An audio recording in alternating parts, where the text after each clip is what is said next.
आखिरी सिग्नल जमीन पर वापसी पार्ट 2। 2089 में भेजा गया प्रोजेक्ट दान जहाज वापस न आया। जमीन पर सबने समझा कि मिशन नाकाम हो गया, मगर 1 साल बाद अचानक वही पुरस्कार सिग्नल फिर से मिलने लगा। फर्क यह था कि इस बार सिग्नल सीधा जमीन के करीब से आ रहा था, जैसे कोई चीज मदार में घूम रही हो। पहला इंकशाफ ने फौरन ट्रेस किया और पाया कि वो सिग्नल प्रोजेक्ट दान के अपने जहाज से निकल रहा है।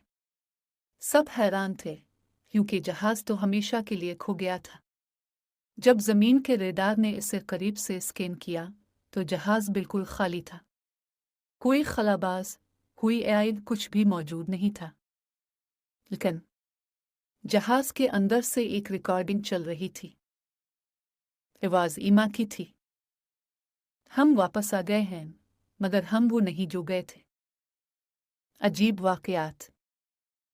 जहाज को जमीन पर लाने के बाद अजीब चीजें होने लगी।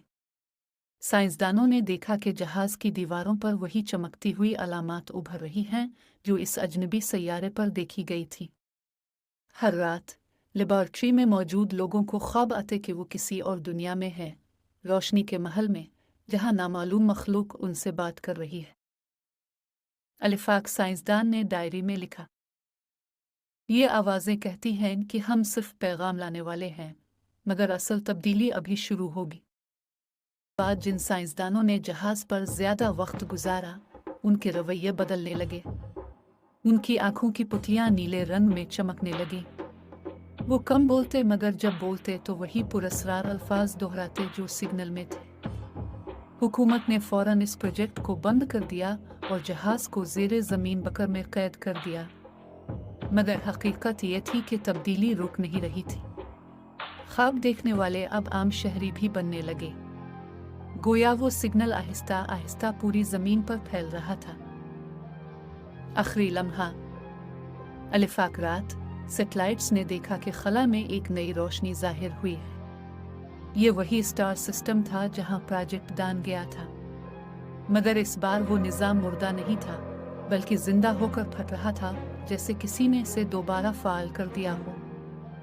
इसके साथ ही जमीन पर आखिरी रिकॉर्डिंग नशर हुई, जो जहाज के अंदर से निकली थी। हम अब तुम में हैं, और तुम सब में से हर एक हमारी कहानी का हिस्सा बनने वाला है। अब सवाल ये है, क्या वो पुरस्कार मखलूक वाकई ख़त्म हो गई थी? क्या वो इंसानों के ज़रिए ज़मीन पर दोबारा जन्म ले रही है?